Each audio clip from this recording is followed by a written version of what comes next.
Hey everyone, I'm Ray Belli, and this is Words for Granted, a podcast that looks at how words change over time.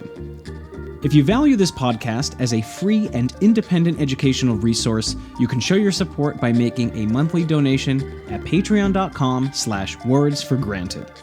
As longtime listeners of the show know, I put a ton of labor and love into making this thing, so every little bit adds up. You can also make a one-time donation at paypal.me/wordsforgranted. Thanks to Jasmine and Sarah for their recent contributions. With that, let's get on to today's episode, part 3 in a series on the etymology of food words. Theophrastus was the name of Aristotle's successor at the Peripatetic school in ancient Athens.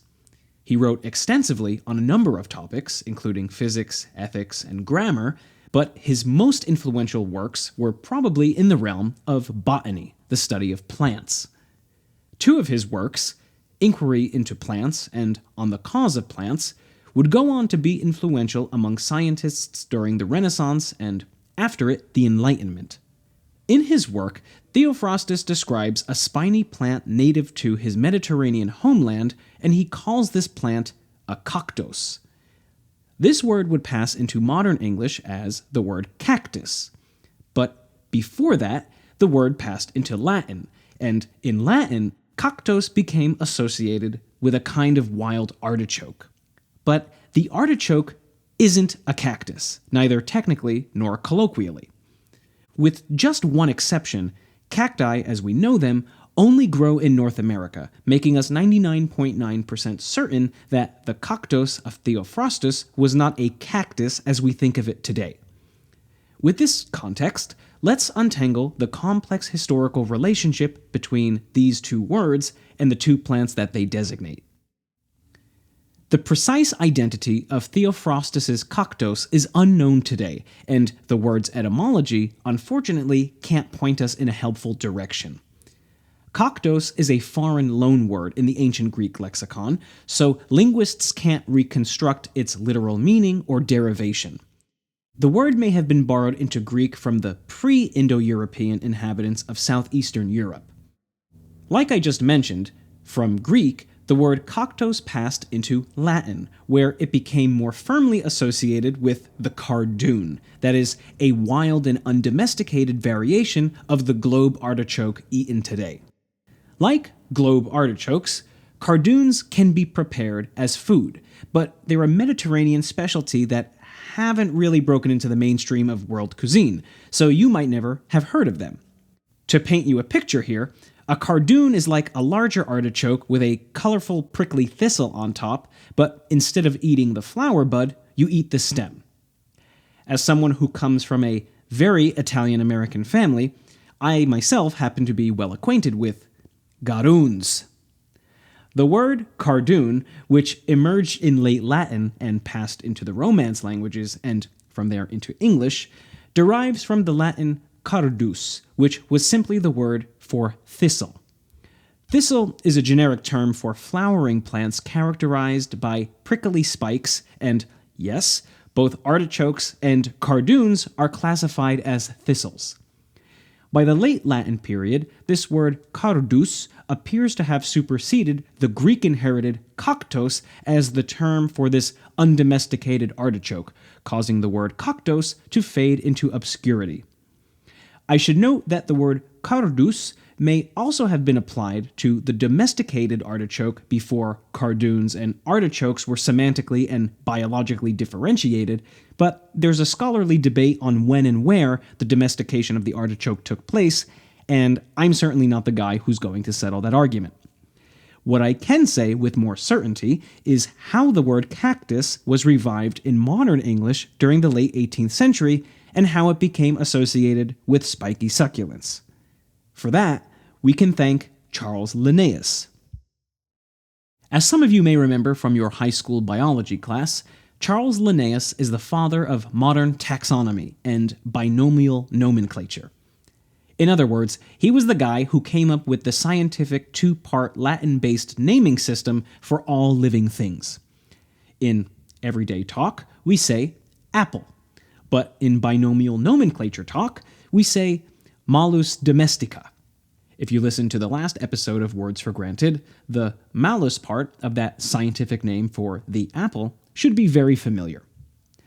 Linnaeus was familiar with Theophrastus's ancient botanical works, and upon encountering spiny succulents found throughout the more arid parts of the New World, Linnaeus revived the ancient Greek word kaktos based on the cactus's similarity to Theophrastus's description. But, like I already mentioned, cacti don't grow in Greece, so the etymological lineage of this term is semantically inaccurate. Because the word cactus was already dead and unfamiliar to English speakers at the time Linnaeus revived it, this technically inaccurate misattribution of Linnaeus's nomenclature doesn't cause confusion between cardoons and cacti today. While this all may be interesting in its own right, today's episode isn't supposed to be about the words cactus or cardoon. It's about artichoke.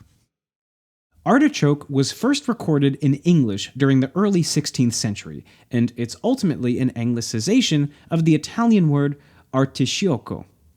Artichoke itself is probably a variation of another older Italian word for artichoke, arcisciofo. I say probably because some sources suggest that the two words are actually etymologically unrelated.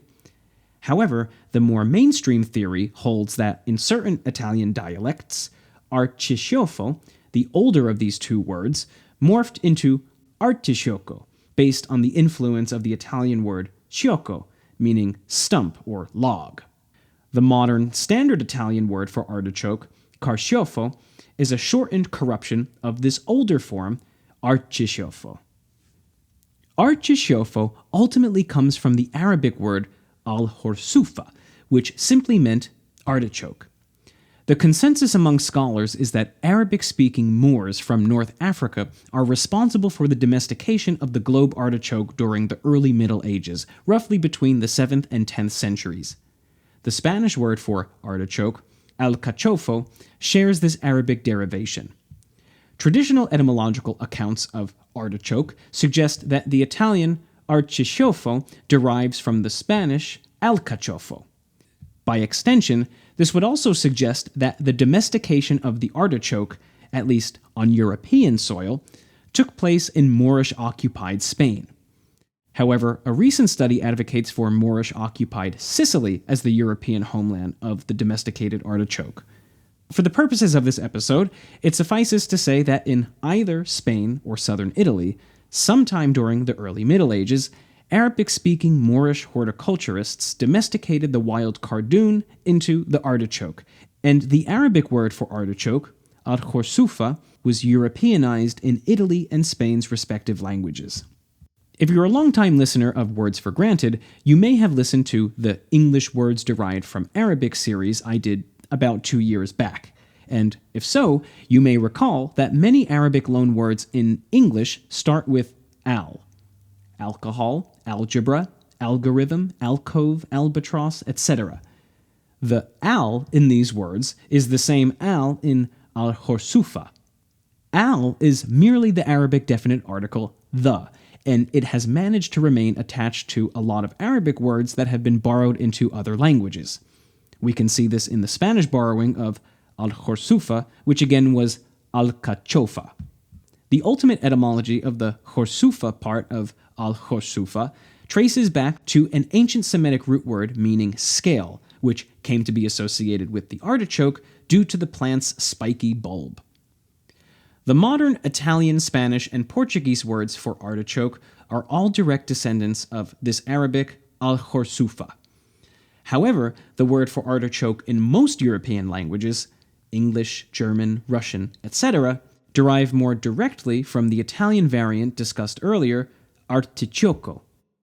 The fact that this distinctly Italian variant word is the basis of the word for artichoke in most European languages attests to the significance of Italy in the spread of artichokes throughout the continent.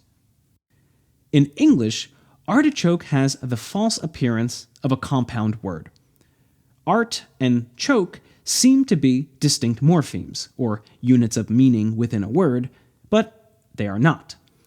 When artichoke was first borrowed into English during the 16th century, This misconception of it as a compound word ostensibly led to many variant pronunciations, including archcock, hortichoke, artichoke, and artichoke, among others, all of whose constituent parts were probably influenced by folk etymologies. A folk etymology occurs when speakers of a language replace the unfamiliar sounding parts of a foreign word or phrase with more familiar sounding morphemes native to that language. This process is also called reanalysis. So, for example, when the Spanish word cucaracha was borrowed into English, the word gradually morphed into cockroach under the influence of the pre-existing native English words cock, meaning rooster, and roach, meaning a small type of freshwater fish. Now, note that there's no semantic relationship among cock, roach, and cucaracha. Rather, the sounds of the words cock and roach are simply more native sounding to English speakers than cucaracha. So, superficially, cockroach appears to be a compound word that etymologically somehow derives from the words cock and roach, but this is an illusion, hence the term folk etymology. However, some folk etymologies do replace the unfamiliar sounding parts of foreign words and phrases with semantically relevant morphemes. This process is called phonosemantic matching. In the early English variants of artichoke, we can see phonosemantic matching at work. Hortichoke was probably influenced by the word horticulture, the practice of cultivating a garden. Artichoke was probably influenced by the word heart, because we eat an artichoke's heart. Even the choke part of artichoke, which is now the standard pronunciation, was probably influenced by the meaning of choke, because indeed, if you eat uncooked artichoke florets, you'll choke. Given the global impact of English vocabulary on languages around the world, artichoke has actually been borrowed into vernacular dialects of Arabic as the word artichoke. This is an ironic etymological full circle, since the basis of the English word artichoke ultimately traces its roots back to an Arabic word, which again was al-khorsufa. The Arabic artichoke is also an example of phonosemantic matching that developed through folk etymology. In Arabic, ardi means earth or of the ground, and shauki means thorny or prickly. Artichoke, then, would appear to derive from a compound whose semantics suggest something like earth thorn or thorn of the earth. But this, yet again, is just an illusion created by folk etymology. In reality, artichoke is just a borrowing of the English word artichoke.